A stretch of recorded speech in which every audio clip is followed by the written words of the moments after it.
Good morning, doctor. Mhm. First, I would like to begin with a general question. You are an expert in Sri Lanka constitution. What are the challenges that Sri Lankan constitution faces to fulfill the requirement of the modern world? Sri Lanka is having specific internal problems such as ethnic problem and human rights issues. Do you think that the current constitution has enough space to solve all these problems? No, the current constitution has not been able to respond positively to the problems we have had, and that is why we need a new constitutional structure, and that is why we need not merely a new constitution, but we need a modern constitution. We have to we have to respond to the past and the present, but also look at the future, and look at the future not mere blank stare at the future, but with a futuristic vision, so that you should plan for, you should be able to envisage what problems will come up in the future also. So it must be a futuristic constitution, or rather a constitution with a futuristic vision. If we see the history of Sri Lanka constitution from the first formation that made in 1931 Donamur constitution, several changes have been made in the constitution.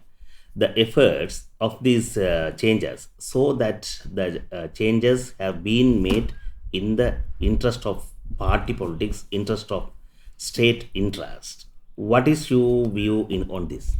But from 1931 to 1948, they were the British given. Yeah. We did not make our constitution. The British gave us the constitution in 1931 and onwards. They wanted the constitution which they thought is good for us and all for them, also for them. In 47, when we were about to get independence, they gave us a constitution which they thought was good for us. So we had no option. It was a given constitution, not a made constitution by us. Yeah. In 1972, we had a very good opportunity, but that was also missed, because 1972, if you read the assembly debates, it's very clear that it was a united front. That is, a united front imposed the constitution on Sri Lanka. In 1978, the United National Party imposed a constitution on us. Now, today, we have for the first time an opportunity to make a constitution, not to receive a constitution from somebody, but for us to make a constitution with the participation of all the parties concerned. They said the UNP does not even have a simple majority in parliament. SLP does not have a simple majority, but they work together and they have a comfortable majority. But that is to form a government and go along with it to continue the government, but they don't also have a two-thirds majority by themselves. For the two-thirds majority, they have to rely on the UNP and TNA, JVP and various other parties. So this is a golden opportunity to have a constitution which is acceptable to everybody. But then in that process, what happens is, naturally, you will have to compromise, because nobody has a two-thirds majority. It is good that nobody has a two-thirds majority. Yeah. Because, but at the same time, the other side of the story is that when you have this kind of balance, finally it will be a compromise constitution, not the best constitution from anybody's point of view. You won't get the best constitution from your own point of view. Yeah, definitely. So you will get a constitution that is best in the present circumstances. Present, sir. Yeah. So let us be clear on that. In 1947, there was strong protest organized by political leaders, including Dr. N.M. Pereira and Dr. Colvinaldi Silva, in Navarangal Hall against to Salisbury Constitution, which have some protection to the minority rights. Rejection of UNB and Tamil parties on the protest were at the time undermined. This is historical fault of these leftists, isn't it? No, you are referring to Section 29 Yeah. of the Salisbury Constitution. Yes. The Section 29 was expected to be a safeguard for the minorities. But was it a safeguard? No. No. When the UNP-led government, and supported by Pennambalam also, took away the voting rights of the upcountry Tamils, Section 29 was not helpful. Both the Sri Lankan Ceylon Supreme Court and the Privy Council did not give the people the benefit of the protection that was intended by Section 29. So Section 29, as judicially interpreted, was a failure. In 1972, it is not correct to say that there is no protection. You have a very clear equality clause. Very clear equality clause under the 1972 Constitution, which is up to international standards. And that can be used for to challenge any discrimination. The problem with the 1972 Constitution was that there was no post-enactment judicial review. In the sense of after you pass the bill, you can't do anything. You have to challenge it only earlier. And also that existing laws that existed earlier continue even though they violate fundamental rights. So Single Only Act continues. So that is the problem with the 72 Constitution. That there is no post-enactment judicial review. All existing law continue notwithstanding fundamental right, violation of fundamental rights, and of course they are not, the rights are for citizens or persons, but not in the nature of group rights. Whereas 29 was expected to be a group right under the 48 Constitution. So that's what I was. At the very beginning, Sri Lankan minorities trust the leftist without ethnical biasness. But all the leftist parties, including Vasudeva Nanayakara, have fallen into the singular chauvinist philosophy, directly or indirectly. How do you see yourself as a leftist? Now, again, minority intellectuals begin to believe moderate singular leftist. Is there a change that the minorities will be cheated by the leftists again? No, in the past there have been, yes, because of the left's coalition policies, especially with the SLFP. It is true that affected our position. That on the language issue and the Tamil issue. Yes, that is correct. Our coalition with the SLFP affected our position. But at the same time, you must also understand that that although we took a very clear stand for Tamil, for Sinhala and Tamil to have parity of status, and for against the Citizenship Act, while your Ponnambalam, the Tamils while the Tamil leader Ponnambalam was voting with the government, we voted against that. Against the government. Against it. And in for Sinhala only, we took a very clear stand. And what happened? We lost a lot of support in the south. We lost a lot of support in the south. We were because we supported. Our position was Tamil and Sinhala parity of status. Parity of status. But at the same time, don't forget, you must also acknowledge the fact that the Tamils did not respond positively to us. The Tamils continued to support the two right-wing Tamil parties. Right-wing Tamil parties, the Federal Party and the Tamil Congress. I mean, at that time, they continued to support them. They did not. It was with great difficulty that Kandaiah won. P. Kandaiah won Point Pedro in 1956. And we did have some support earlier, but after 56, while we lost support because of our position in the south, we lost support in the north also, because the Tamils continued to support the two right-wing parties. So that has to be also taken into account. Now, but let us talk about today. Today, it is the left. I mean, the last so many years, it has been the left that has been taking a very, very clear position on minority rights. And we earlier, the left parties thought that this was made basically a language issue, and that is why in the 50s and the 60s the issue of devolution Mm. did not come up in left literature. You won't find that. But you find from 1975-76 onwards, you find the leftists coming to understand that this is a state power issue and not only a language issue.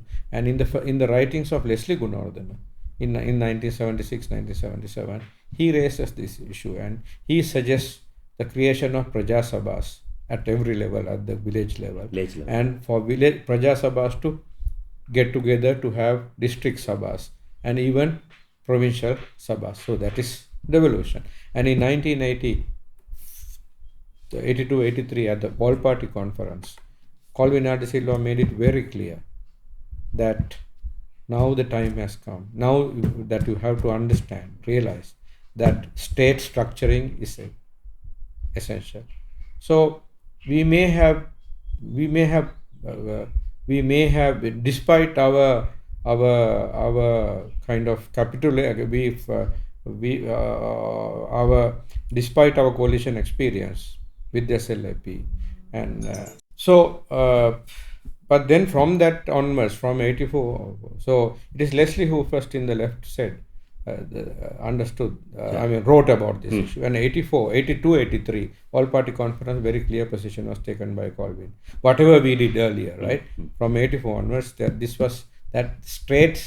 state structure must be changed, restructuring. So from that point onwards, we have been taking a very clear position on this issue, that this is not only a language issue, it is a issue relating to sharing of state power. And my position and the position of the Lanka Samaja Party, the majority group of the Lanka Samaja Party, is very, very clear that this is a state power question. You are playing an important role in the formation of new constitution. The singular prominent sovereignists are paying attention on each and every wording in the new constitution. They are not ready to give even less constitutional protection to the minorities. How you are going to overcome these challenges? There will be extremists always. From the south, there will be extremists who will oppose any evolution. They would ideally want to take back what is even given in the 13th Amendment. Yeah. But but fortunately for the country, I see both Maithripala Sirisena and President Sirisena and Prime Minister. They are not under the control of the extremists. They have a clear position, and I hope that position will prevail. So extremists will always shout, but at the same time, don't forget that there are extremists in the north also who don't want a solution, because they don't want to see a solution, because then they lose out. But extremists are only a few. Last Sunday I was in Jaffna. I spoke at the Jaffna Managers Forum. It was you had the cream of in Jaffna civil society and intellectuals there, and it was a very, very good discussion. Actually, I expected a lot of fireworks at the discussion, but on the other hand, the discussion was very constructive. And what I told them was that we will not be able to make the best constitution, but let us try to make the constitution that is best in the circumstances, and let us be flexible. And also, don't take positions that will help the extremists in the south, right? Because extremism also helps each other. No? Tamil extremism and single extremism, they feed each other. So don't fall into that trap. And also I said, don't get involved in these words rather than phrases: unitary, federal, quasi-federal, union of provinces, union of regions. Not get involved in such phrases. But what is important is the content of the constitution. We have had nearly 30 years we have had 28 years of devolution now. What are our experiences? In the light of those experiences, how should the constitution be formulated in the light of those experiences? Powers must be clearly given, right? There shouldn't be provisions in the constitution which allows the government to take back with the left hand what is given with the right hand. Then there must be protection for devolution provisions, special provision protection for devolution provision. So we have to discuss those.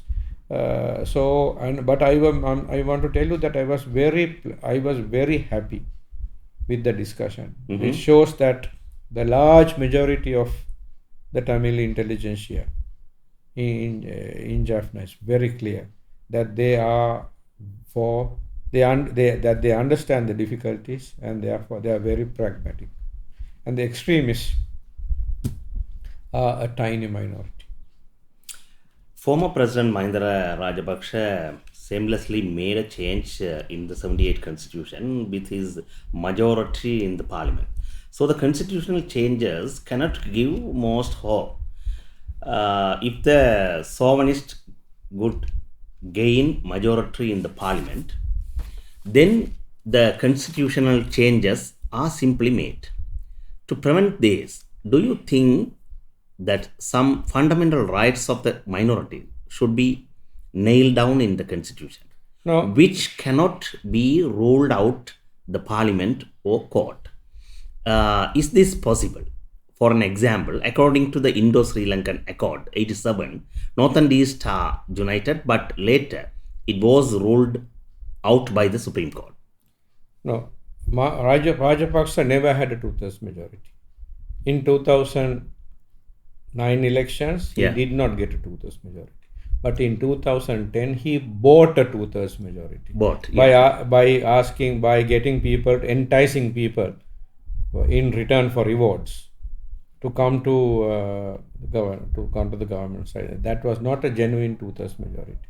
But I understand your question. The danger that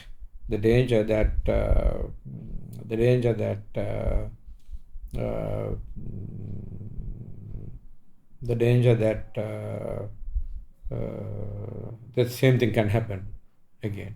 So we have to build safeguards into that, especially for devolution provisions of the constitution relating to powers of provincial councils. We have to find a way to see that they are not done. They cannot be done. Changes cannot be done without the consent of the provinces. So there are a number of ways of doing it. One is to have, say, two-thirds majority in parliament plus the support of MPs, majority of MPs from each of the province. That is one way of doing it. Another way of doing it is for changes in the devolution provisions should require support agreement of the 9 provincial councils. Then a better one, I think the best one, is to have a second chamber of parliament. So that there is the second chamber, of course, not like the old Senate of the Salisbury Constitution, but where the provinces, where they are largely representative of the provinces. I have no problem with a few more being appointed by the president on the recommendation of the Constitutional Council, especially to accommodate interests that are not sufficiently represented. For example, the Vedas, the Adivasis don't have representation. Malays don't have representation, Burghers. And I'm sure the upcountry Tamils will be underrepresented in the second chamber. However, the danger. So we can have a few more to represent underrepresented interest, and then we can also have a few professionals, people whom the whole country respect, right? Who have high standing in society also, but largely representative of the provinces. So if you have that second chamber also, second chamber will have their second chamber will be useful otherwise also to advise parliament. I mean to review legislation passed by parliament and to send it back if they think that they should be considered, right? So we will have to have safeguards. So if you build such safeguards, then there is no problem. But on the issue of the merger, the 13th Amendment does not provide for the Northeast merger. The 13th Amendment only provides for the merger of provinces, not only Northeast. But it is very clear A referendum had to be held within 1 year. Yeah. I have no problem retaining the present 13th Amendment provision regarding to possible mergers of 2 or 3 adjoining provinces, not only the north and east. But I am very clear on this that it must be with the consent of the people of those provinces. You can't forcibly merge provinces. It must be a democratic exercise. People must consent. I would say that even for changes in the boundaries, people must consent. What are the primary action that you 5 have? minutes, 5 minutes only. Yeah. Right. What are the primary action that you have taken to promote ethnic reconciliation? Have your efforts and action You mean reached who? You means who? in your government, right? Efforts reach a simple common Sri Lanka. One word images that the autonomy begin in the villages and viharas and singular temples and Hindu temples, mosques, churches, and local community organs are playing an important role on this. According to my observation, this is not this case. Ethnic reconciliation is still financial beneficiary to some elites and it shows the intellectuals. Would you like to deny this? There may be some people for whom ethnic reconciliation is financially rewarding. I mean, business for them. Yeah. But the government's position, to me, is very clear. The government is committed to ethnic reconciliation, and that is why you see the international community also responding positively to the government's position. And we are no more a pariah state. Earlier, we were shunned by the international community. That is changing from the number of visits that the president and the prime minister have gone abroad, received by the leaders. So the government is very clear on this. I don't have as far as the left is concerned, we think that reconciliation is not a weak. Our position, of course, is that for reconciliation is not only a matter of better relations, but it is all basically you have to have better relations coupled with constitutional changes. Both have to go. And also some people think that if there is development, if the north is developed, that is enough. No, that won't happen. The north should be developed, of course, but parallel to that, there must be a political process. And the development of the north should not be driven from Colombo. It must be done with the participation of the people as representatives. So it must be a north-driven process. People must participate, not Colombo-driven, not driven from Colombo. Yeah, last question. Yeah, if I am correct, you are of the advisors to the former President Chandrika. No, I'm not an advisor. No. I was an advisor Yeah. to the former to the Chandrika government. I was for some time. Yeah. Advisor in the Ministry of Constitutional Affairs during And peace talk during the during the Rajapaksa time. But I resigned in 2008 because nothing was coming out from the Rajapaksa regime. Then I was. Before I entered Parliament, I was briefly advisor to the present President. Do you think that only the peace talk LTD have made a mistake? What about the government? What are the mistakes that the government is made? I will be happy of these answers come from the heart of leftist. I think it's not a case of. I think big mistakes were made by the south as well as the north, by the Sinhala people as well as the Tamil people. For example, the Bandaranaike Chelvanayagam Pact and the Dudley Chelvanayagam Pact were good opportunities which were missed because of extremist pressure from the south.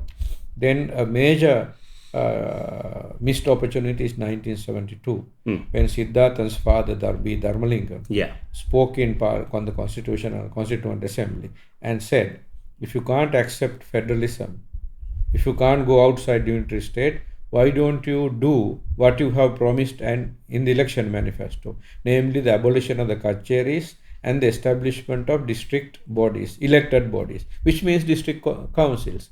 Now, if in 1972 the government of the day responded to that positively, the history of Sri Lanka would have been different. I am not saying that the Tamils would have accepted that and given up federalism. No, I am not saying that. But I am saying that if that was accepted as a first step, together with some agreement on the language issue, then the history of Sri Lanka would have been different. So that is on the Sri Lankan side, Sinhala side. But then after 1987, things have changed. In the south, there has been growing acceptance of the fact that there has to be power sharing. But on the Tamil side, also 1987, I think the TULF made a big mistake by not contesting the provincial councils. Yeah. They made a big mistake. I think they have realized it now. And the LTT was never interested in a political solution. Whatever was offered, they had an excuse not to accept. So they very clear. From CBK Chandrika's proposals, Ranil's proposals, virtual federal solution being proposed in Oslo. I think the LTT has done a great injustice to the Tamil people. From the experience, last question, very last question. I'm sorry. From the experience of the half decades, I believe that problems we are facing to rooted in the culture. Beliefs are forming barriers. Unwillingness to solve the problems is manifesting. Grassroots solution cannot be reached by only changing the constitution. Do you agree with this? How can we reach a grassroots solution?